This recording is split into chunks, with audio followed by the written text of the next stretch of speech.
Hi there, here we are at the development update number 7 from the RTS game course. Let's see what's implemented in the course so far.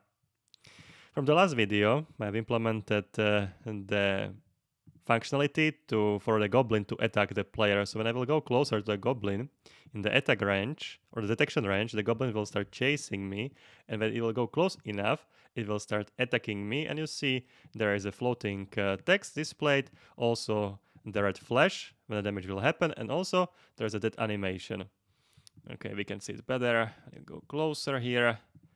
The goblin will start chasing, and as soon as we'll get the damage, then the unit will die, and also the action bar will disappear.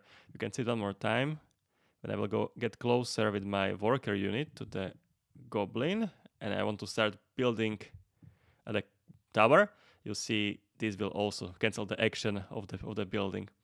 Yeah, so that's it for now. Next, I want to implement the functionality for the player to attack the goblins. When I will click on the goblin, I can deal the damage with the player to the goblin. So that's the current progress. And yeah, I will keep you updated. Cheers.